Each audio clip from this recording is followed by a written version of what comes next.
क्या मैं आप लोगों से एक अद्भुत गवाही कह सकता हूं? मैं कॉन्गो में था, अफ्रीका में, और वहां पर एक बड़ा क्रूसेड होने वाला था। मैं उस क्रूसेड को लेने गया था और वहां के मेरे इंचार्ज ने मुझसे कहा कि मैं आपको पूरा शहर घुमाऊंगा। उसने सब कुछ तैयार किया था और हम पहुंचे एक जेल के सामने और उसने मुझसे कहा एक जेल है और यहां पर मैं कई बार आकर प्रचार करता हूं और बहुत सारे कैदी बचाए जाते हैं। क्या आप प्रचार करना चाहेंगे? मैंने कहा हाँ, मैं जरूर करूंगा। वो मुझे वहां ले गया और जब मैं वहां गया जेल के भीतर, मुझे लगा कि कोई पुराने जमाने की जगह पर मैं पहुंच गया हूं और मैंने देखा लोग मोटे मोटे जंजीरों से बांधे गए थे। बहुत ज्यादा मोटे जंजीरों से वो ऐसे बंधे हुए थे, उनके हाथ और पैर, और वो धीरे धीरे चल रहे थे। मैं नहीं जानता कि वो कितने थे, लेकिन लगभग वो 50 थे। मैंने कहा कि अपने साथी से कहा कि ये कौन है ये लोग? उसने कहा कि ये लोग मौत की सजा पाए हुए लोग हैं और ये लोग कुछ ही दिनों में फांसी की सजा पाने वाले हैं और बस इंतजार कर रहे हैं अपनी मौत का। और अचानक वो गीत गाने लगे और उनमें से एक जो है उन लोगों का अगुआ था जो अपने जंजीरों को बजाकर अच्छे से गीत गा रहा था। और अफ्रीका के लोग वाद्य यंत्रों की दरकार नहीं होती उन्हें। आप उनको देखेंगे जो भी उनके पास है उनका उपयोग करके वो गीत गाने लगते हैं और वह आज का दिन यहोवा ने बनाया है, हम इसमें आनंदित हों, ऐसा कहकर जंजीरों को ही बजाकर गीत गाने लगा। और मैंने देखा कि मैं वहां खड़ा था और मैं देख रहा था कि सारे कैदी गीत गा रहे हैं और अचानक पवित्र आत्मा ने मुझसे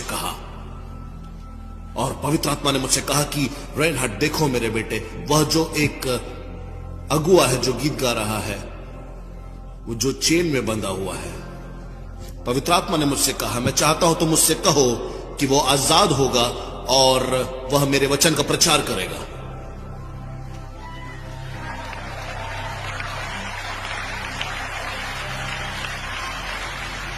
मैंने कहा पवित्र आत्मा से, प्रभु क्या आप एक बार और कह सकते हैं,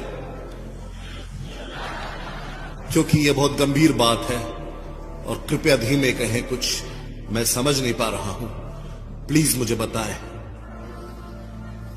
पवित्र आत्मा ने कहा, इस व्यक्ति से कहो कि यह छोड़ दिया जाएगा, आजाद होगा और यह सुसमाचार का प्रचार करेगा। और मैंने बहुत सारे कैदियों के लिए प्रार्थना की, लेकिन मैंने उस सॉन्ग लीडर को बुलाया और अपने साथी से कहा कि एक अनुवादक के साथ उसे मेरे पास बुलाया जाए। वो आया और मैंने कहा कि तुम्हारा नाम क्या है? उसने कहा मेरा नाम रिचर्ड है। मैंने कहा रिचर्ड, प्रभु ने मुझसे कहा है तुम्हारे बारे में कुछ, लेकिन मैं पहले जानना चाहता हूं कि तुम यहां पर क्यों हो, इस जेल में तुम क्यों हो? उसने कहा क्योंकि मैंने मर्डर किया है, मैंने हत्या की है, अपने बचाव में मैंने हमला किया था और गलती से वो मारा गया। मैंने कहा अगर ऐसा है तो तुम हत्यारे नहीं हो, तुमने शायद अपनी सेल्फ डिफेंस में हत्या की थी, तुमने जानबूझकर नहीं किया। लेकिन प्रभु ने मुझसे कहा है तुम्हारे बारे में, प्रभु यीशु ने कहा है कि तुम आजाद होगी और तुम सुसमाचार का प्रचार करोगे।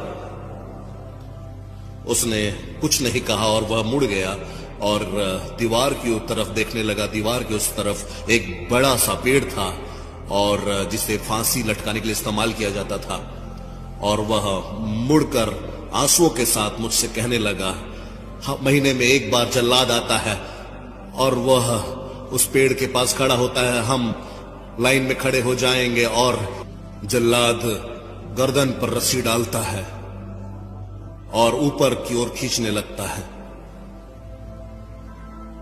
और जैसे ही व्यक्ति के प्राण छूट जाते हैं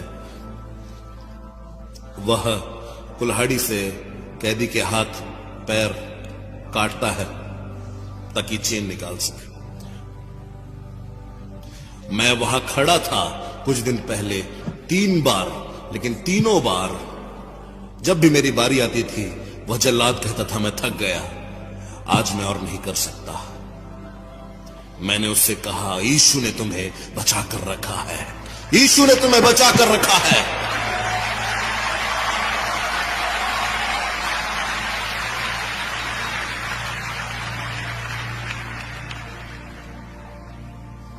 मैं उस जेल को छोड़कर गया और मैंने प्रार्थना की, जाकर कमरे में मैंने प्रभु से प्रार्थना की।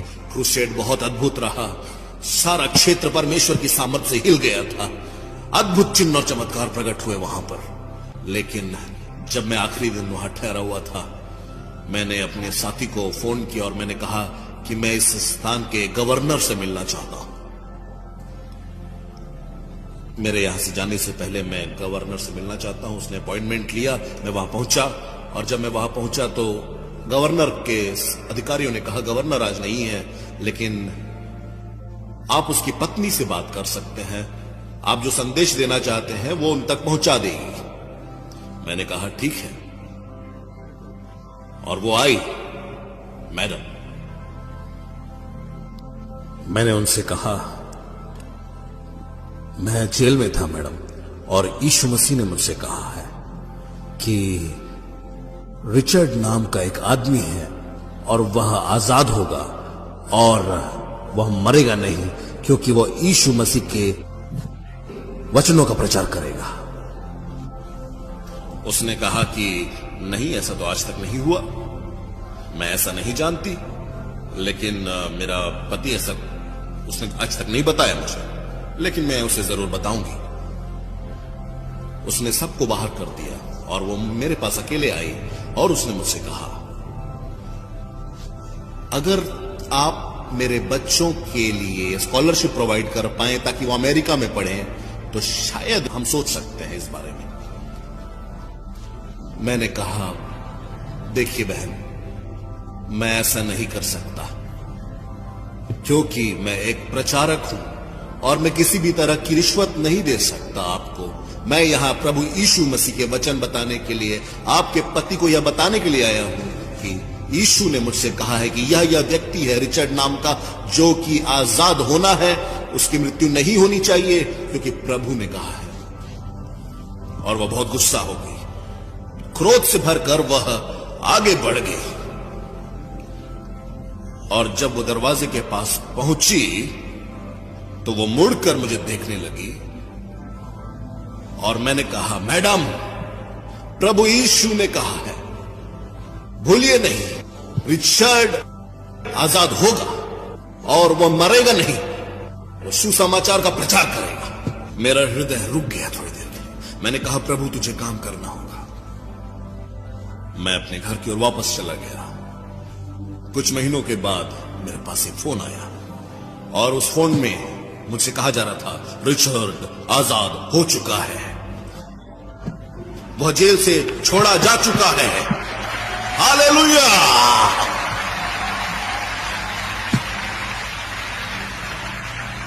और रिचर्ड ने कहा कि वो बाइबल कॉलेज जाना चाहता है प्रभु के वचनों का अध्ययन करने के लिए। मैंने कहा कि मैं उसका खर्चा उठाऊंगा। वो 4 साल बाइबल कॉलेज में पढ़ा और कुछ सालों के बाद जब मैं वापस आया उस जगह पर, जब वहां पर मैंने 30 लाख से ज्यादा लोगों को प्रचार किया, तब वहां पर प्रभु के एक दास आए और उन्होंने मुझसे कहा कि रेनहार्ड, मेरे पास एक सरप्राइज है तुम्हारे लिए। मैं सीढ़ियों से नीचे आकर देखने लगा, बहुत सारे लोग वहां खड़े हैं, एक दूसरे से बात कर रहे हैं, और एक अफ्रीकन पास्टर वहां खड़ा हुआ है। और जब मैंने कहा देखिए बहन, मैं ऐसा नहीं कर सकता, क्योंकि मैं एक प्रचारक हूं और मैं किसी भी तरह की रिश्वत नहीं दे सकता आपको। मैं यहां प्रभु यीशु मसीह के वचन बताने के लिए, आपके पति को यह बताने के लिए आया हूं कि यीशु ने मुझसे कहा है कि यह व्यक्ति है रिचर्ड नाम का, जो कि आजाद होना है, उसकी मृत्यु नहीं होनी चाहिए, क्योंकि प्रभु ने कहा है। और वह बहुत गुस्सा हो गई, क्रोध से भरकर वह आगे बढ़ गई, और जब वो दरवाजे के पास पहुंची तो वो मुड़कर मुझे देखने लगी और मैंने कहा, मैडम, प्रभु यीशु ने कहा है, भूलिए नहीं, रिचर्ड आजाद होगा और वो मरेगा नहीं, वो सुसमाचार का प्रचार करेगा। मेरा हृदय रुक गया थोड़ी देर के लिए। मैंने कहा, प्रभु तुझे काम करना होगा। मैं अपने घर की ओर वापस चला गया। कुछ महीनों के बाद मेरे पास एक फोन आया और उस फोन में मुझसे कहा जा रहा था, रिचर्ड आजाद हो चुका है, वह जेल से छोड़ा जा चुका है। हालेलुया।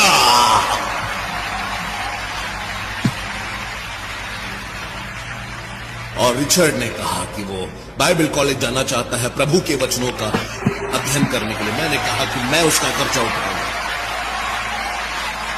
वो 4 साल बाइबल कॉलेज में पढ़ा और कुछ सालों के बाद जब मैं वापस आया उस जगह पर, जब वहां पर मैंने 30 लाख से ज्यादा लोगों को प्रचार किया, तब वहां पर प्रभु के एक दास आए और उन्होंने मुझसे कहा कि रेनहार्ड, मेरे पास एक सरप्राइज है तुम्हारे लिए। मैं सीढ़ियों से नीचे आकर देखने लगा, बहुत सारे लोग वहां खड़े हैं, एक दूसरे से बात कर रहे हैं और एक अफ्रीकन पास्टर वहां खड़ा हुआ है। और जब उस अफ्रीकन पास्टर ने मुझे देखा, वह दौड़कर आने लगा और अपने बगल में बाइबल को थामे हुआ था और वह मेरे पैरों पे गिर के मुझसे लिपट कर कहने लगा और मेरे जूतों को चूमकर कहने लगा और रोने लगा, प्रभु के दास, आपने मेरा जीवन बचाया, आपने मेरा जीवन बचाया। मैंने कहा, कौन हो तुम? मुझे याद नहीं आ रहा है। मैंने एक कैदी को देखा था, एक आजाद व्यक्ति को नहीं। मैंने उसे उठाया और मैंने उसकी आंखों में देखा। मैंने कहा, रिचर्ड, मैं तुम्हें बता रहा हूं, पवित्र आत्मा सामर्थी है। सच में पवित्र आत्मा अद्भुत है, यीशु अद्भुत है, प्रभु का हाथ सामर्थी है, सब कुछ कर सकता है। वो जो कहेगा वह करेगा, क्योंकि वह झूठा नहीं है।